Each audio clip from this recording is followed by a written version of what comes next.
Hello मेरो साथीहरू, specially मेरो साथी जसले चाहिँ मलाई यो बजेटिङ फर प्रफिट प्लानिङको हिसाब गर्दिन भन्नुभएको थियो है। अघि हामीले हिसाब गर्दा गर्दा अर्को भिडियोमा हामीले भ्याएन, त्यसैले हामीले यो भिडियो बनाउनु गइरहेछ है। यसमा चाहिँ हाम्रो इन्कम स्टेटमेन्टको फर्मेट र ब्यालेन्स सिटको फर्मेट मात्रै पाइन्छ। ब्यालेन्स सिटको फर्मेट चाहिँ म बनाइदिनु, किनभने क्वेसनमै दिएको हुन्छ कि ब्यालेन्स सिट, त्यो पनि ब्यालेन्स सिट यसपालि नदिने प्रोभाबिलिटी छ है, किनभने 10 मार्क्सको मात्रै दिन्छ नि त। अनि के चाहिन्छ, सेल्स रिभेन्यू हामीलाई थाहा भएको कुरा है। सेल्स रिभेन्यूको एमाउन्ट लेस हामीलाई variable cost of goods sold लेख्ने हुन्छ। भेरिएबल कस्ट मात्र लेख्ने हुन्छ है, variable cost of goods sold. यसमा चाहिँ के हुन्छ भने ओपनिङ स्टक अफ र मेटेरियल है। ओपनिङ स्टक अफ र मेटेरियल कति छ है, र मेटेरियल है, यसमा कन्फ्युज नहुने है। अनि यसमा के चाहिन्छ अब, पर्चेस, ओपनिङ स्टक अफ र मेटेरियल, त्यसमा के चाहियो, पर्चेस अफ मेटेरियल है। पर्चेस अफ मेटेरियल कतिमा पर्चेस गरे है, ओपनिङ स्टक अफ र मेटेरियल। अनि यसमा के गर्नु पऱ्यो, लेस, जो सबै लेस चाहिँ ओपनिङ स्टक अफ र मेटेरियल, यसमा लेस ओपनिङ स्टक अफ र मेटेरियल भइहाल्यो, यसमा पर्चेस भइहाल्यो। अनि यसमा चाहिँ के गर्नु पऱ्यो, लेस क्लोजिङ स्टक अफ र मेटेरियल है। मैले चाहिँ यो बुझिनँ।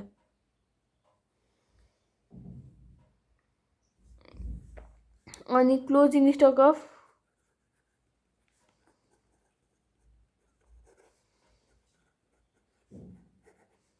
र मेटेरियल है, यसमा चाहिँ र मेटेरियल हो है।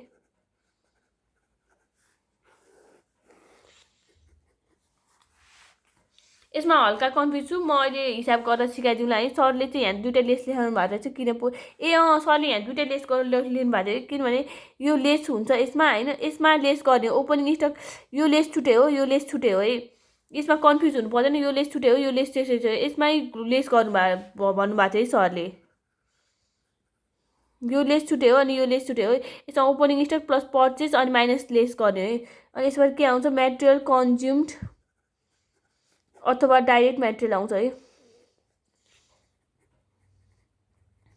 अनि यसमा के चाहियो अरू, डाइरेक्ट अथवा म्यानुफ्याक्चरिङ एक्सपेन्सेस हुन्छ है, एक्सपेन्सेस, वेजेस जेले पनि हुन्छ है, यो भइहाल्यो है। अर्को के हुन्छ, डाइरेक्ट एक्सपेन्सेस है, मैले अघि एक्सपेन्सेस भन्थेँ नि, हो जेले पनि हुन्छ कि डाइरेक्ट एक्सपेन्सेस।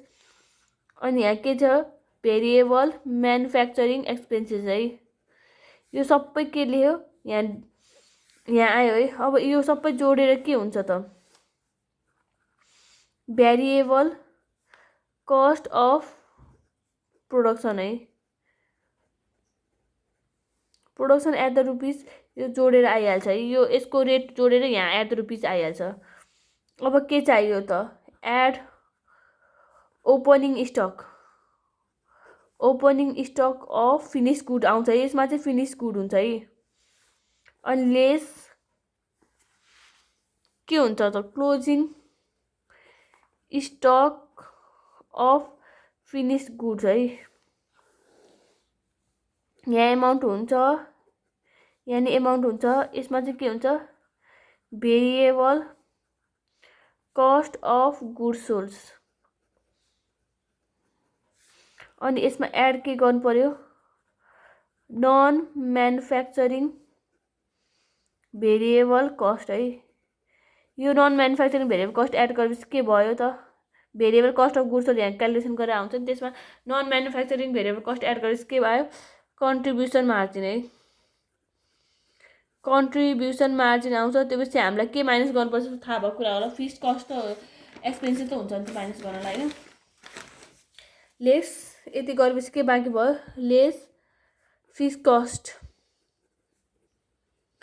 सबै फिल्डको फिक्स्ड कस्ट है।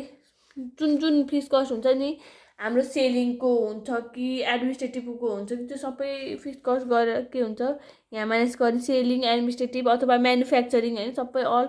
अनि अथवा इन्ट्रेस्ट एक्सपेन्सेस यस्तोहरू चाहिँ यहाँ हुन्छ नि, हो सबै माइनस गर्ने है, सबै माइनस गर्ने। अनि यहाँ के आउँछ, नेट प्रफिट बिफोर ट्याक्स आउँछ है, नेट प्रफिट बिफोर ट्याक्स यहाँ आयो। त्यसमा के गर्ने, लेस है, लेस यहाँनिर कन्ट्रिब्युसन मार्जिन आएको छ नि, यो कन्ट्रिब्युसन मार्जिन चाहिँ कसरी आउँछ त, यो हिसाब गरेर यो क्यालकुलेसन गरेर यहाँ आउँछ है, यहाँ आउँछ टोटल कस्ट, यहाँ आउँछ टोटल भेरिएबल कस्ट, यहाँ आउँछ total variable cost minus sales minus total variable cost गरेपछि के आउँछ, यहाँ कन्ट्रिब्युसन मार्जिन आउँछ है, यो यसरी।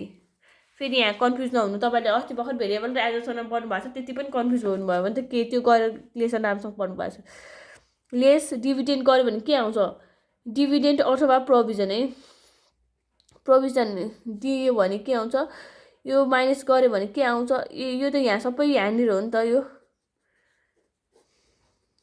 माइनस गऱ्यो भने के आउँछ, यो रिटेन अर्निङ आउँछ है, रिटेन्ड अर्निङ आउँछ।